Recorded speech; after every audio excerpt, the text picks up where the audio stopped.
حضرت عیسیٰ علیہ السلام کے آسمان پر اٹھا لی جانے کے بعد عیسائیوں کا حال بے حد خراب اور نہایت ابتر ہو گیا۔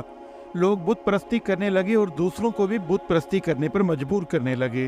خصوصاً ان کا بادشاہ دقیانوس تو اس قدر ظالم تھا کہ جو شخص بت پرستی سے انکار کرتا اس کو قتل کر ڈالتا تھا۔ ناظرین، اصحاب کہف کون تھے؟ اصحاب کہف شہر افسوس کے شرفاء تھے جو بادشاہ کے معزز درباری بھی تھے، مگر یہ لوگ صاحب ایمان اور بت پرستی سے انتہائی بیزار تھے۔ دقیانوس کے ظلم و جبر سے پریشان ہو کر یہ لوگ اپنا ایمان بچانے کے لیے اس کے دربار سے بھاگ نکلے اور قریب کے پہاڑ میں غار کے اندر پناہ گزیر ہوئے اور سو گئے۔ 200-300 برس سے زیادہ عرصے تک اسی حالت میں سوتے رہے۔ دقیانوس نے جب ان لوگوں کو تلاش کرایا اور اس کو معلوم ہوا کہ یہ لوگ غار کے اندر ہیں تو بے حد ناراض ہوا اور فرتے غیظ و غضب میں یہ حکم دے دیا کہ غار کو ایک سنگین دیوار اٹھا کر بند کر دیا جائے تاکہ یہ لوگ اسی میں رہ کر مر جائیں اور وہی غار ان لوگوں کی قبر بن جائے۔ مگر دقیانوس نے جس شخص کے سپرد یہ کام کیا تھا وہ بہت ہی نیک دل اور صاحب ایمان آدمی تھا۔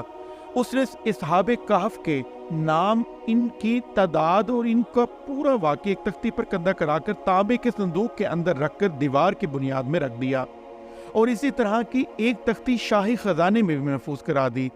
کچھ دنوں کے بعد دقیانوس بادشاہ مر گیا اور سلطنتیں بدلتی رہیں، یہاں تک کہ ایک نیک دل اور انصاف پرور بادشاہ جس کا نام بیدروس تھا تخت نشین ہوا، جس نے 68 سال تک بہت شان و شوکت کے ساتھ حکومت کی۔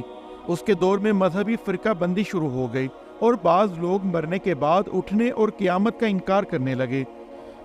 قوم کا یہ حال دیکھ کر بادشاہ رنج و غم میں ڈوب گیا اور وہ تنہائی میں ایک مکان کے اندر بند ہو کر خداوند قدوس کے دربار میں نہایت بے قراری کے ساتھ گریہ وزاری کر کے دعائیں مانگنے لگا کہ یا اللہ تعالیٰ کوئی ایسی نشانی ظاہر فرما دے تاکہ لوگوں کو مرنے کے بعد زندہ ہو کر اٹھنے اور قیامت کا یقین ہو جائے۔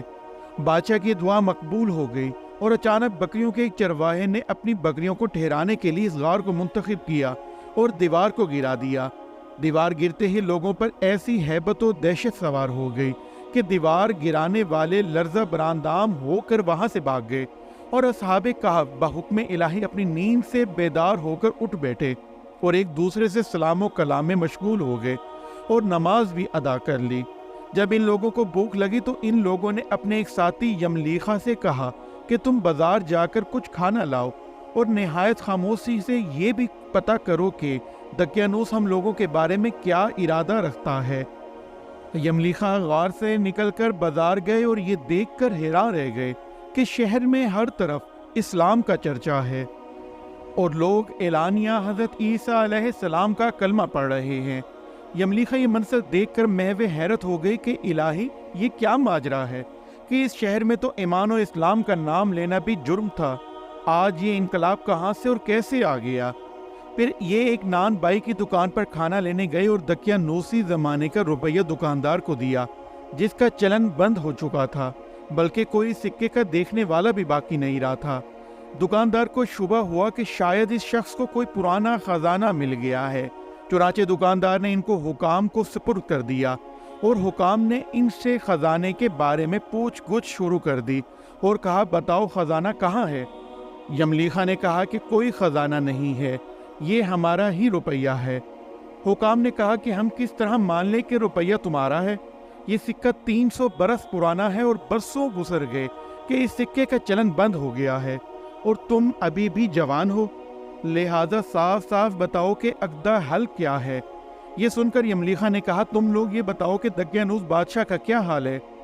حکام نے کہا آج روئے زمین پر اس نام کا کوئی بادشاہ موجود نہیں، ہاں سینکڑوں برس گزر گئے ایک ایسا بادشاہ تھا جس کا نام دقیانوس تھا۔ یملیخا نے کہا کہ ابھی کل ہی تو ہم لوگ اس خوف سے اپنے ایمان اور جان بچا کر بھاگے ہیں، میرے ساتھی قریب ہی ایک غار میں موجود ہیں، تم لوگ میرے ساتھ چلو، میں تم لوگوں کو ان سے ملا دوں۔ چنانچہ حکام اور عمائدین شہر کثیر تعداد میں اس غار کے پاس پہنچے۔ اصحاب کہف یملیخا کے انتظار میں تھے۔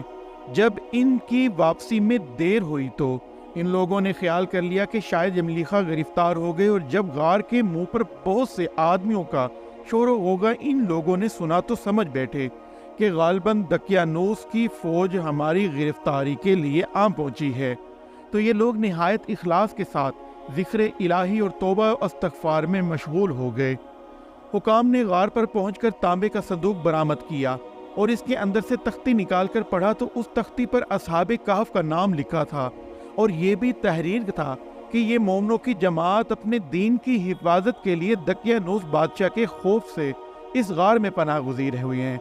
تو دقیانوس نے خبر پا کر ایک دیوار سے ان لوگوں کو غار میں بند کر دیا۔ ہم یہ حال اس لیے لکھتے ہیں کہ جب کبھی بھی یہ غار کھلے تو لوگ اصحاب کہف کے حال پر مطلع ہو جائیں۔ حکام تختی کی عبارت پڑھ کر حیران رہ گئے۔ ان لوگوں نے اپنے بادشاہ بیدروس کو اس واقعے کی اطلاع دی۔ فوراً ہی بیدروس بادشاہ اپنے امراء اور عمائدین شہر کو ساتھ لے کر غار کے پاس پہنچا تو اصحاب کہف نے غار سے نکل کر بادشاہ سے معانقہ کیا اور اپنی سرگزشت بیان کی۔ بیدروس بادشاہ سجدے میں گر کر خدائے وندہ قدوس کا شکر ادا کرنے لگا کہ میری دعا قبول ہو گئی، اور اللہ تعالیٰ نے ایسی نشانی ظاہر کر دی جس سے موت کے بعد زندہ ہو کر اٹھنے کا ہر شخص کو یقین ہو گیا۔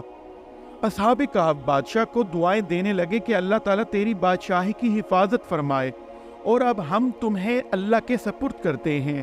پھر اصحاب کہف نے السلام علیکم کہا اور غار کے اندر چلے گئے اور سو گئے، اور اسی حالت میں اللہ تعالیٰ نے ان لوگوں کو وفات دے دی۔